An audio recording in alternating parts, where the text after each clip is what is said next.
Terima kasih. Assalamualaikum warahmatullahi wabarakatuh. Perkenalkan nama saya Warki. Saya kuliah di Universitas Siber Asia. NIM saya 2202010101888. Jadi saya akan menyampaikan mata kuliah hukum bisnis tugas UAS dari Bapak dosen Bapak Joko Suharyanto. Baik, kondisi penerapan hukum bisnis di Indonesia tahun 2025.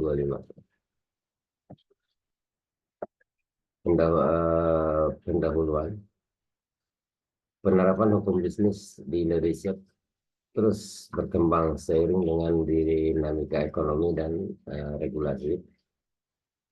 Tahun 2025 menyoroti beberapa kasus penting yang mencerminkan tentang dalam penegakan hukum bisnis. Berikutnya adalah sektor bisnis yang terdampak. Sektor bisnis yang terdampak pertambangan kasus korupsi di sektor timah teknologi, sanksi terhadap praktik bisnis tidak adil oleh perusahaan teknologi besar. Kasus hukum bisnis terkini. Kasus korupsi di sektor pertambangan, Pengadilan Tinggi Jakarta memperoleh berat vonis Direktur Utama PT Pevin Air Bukti Batam menjadi 19 tahun penjara karena kabar 24 bisnis praktek bisnis tidak adil di sektor teknologi. Komisi Pengawas Persaingan Usaha KPPU Indonesia menjatuhkan denda sebesar 12,4 juta kepada penggelar praktek bisnis tidak berhubungan.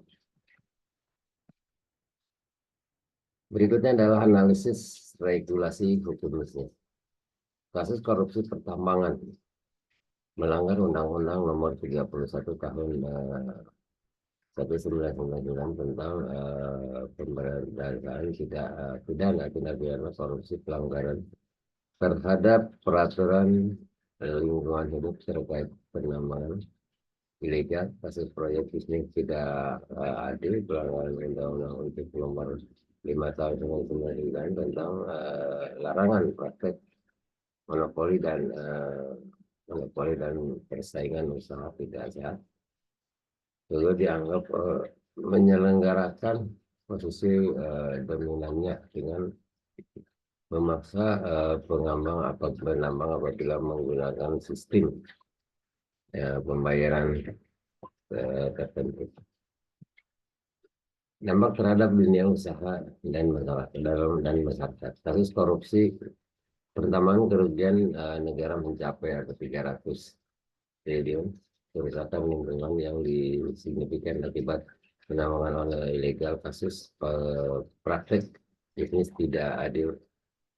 Pengembangan apalagi di lokasi menghadapi biaya lebih tinggi, mengurangi nilai dan kompensasi pengguna akhir mungkin menghadapi harga yang lebih tinggi atau pilihan aplikasi yang lebih terbatas. Berikutnya solusi dan rekomendasi. Solusi dan rekomendasi untuk pemerintah memperkuat penegakan hukum dan pengawasan terhadap praktek bisnis ilegal, merevisi regulasi untuk menutup celah hukum yang memungkinkan praktik tidak adil itu untuk pelaku usaha. Mematuhi regulasi yang berlaku dan mengedepankan etika bisnis. Mengadopsi praktek bisnis yang transparan dan berkeadilan untuk masyarakat. Proaktif dan pengawasan dan pelaporan praktek bisnis yang merugikan, meningkatkan literasi hukum dan kesadaran akan hak-hak konsumen. Penutup, penerapan hukum bisnis yang efektif melakukan kolaborasi antara pemerintah, pelaku usaha, dan masyarakat. Kasus-kasus terkini menjadi pembelajaran penting untuk memperbaiki sistem hukum dan praktek bisnis di Indonesia. Sebenarnya sih putusan Bandung kasus tim triliun dan oleh RRBT tetap berdiri 19 tahun dan ada kami 4,4 triliun bisnis kabar lompat bisnis Indonesia pun Google 4 million for refer business relationship acquisition. Baik, terima kasih. Hanya itu yang bisa saya sampaikan. Kurang lebih mohon maaf. Assalamualaikum warahmatullahi wabarakatuh.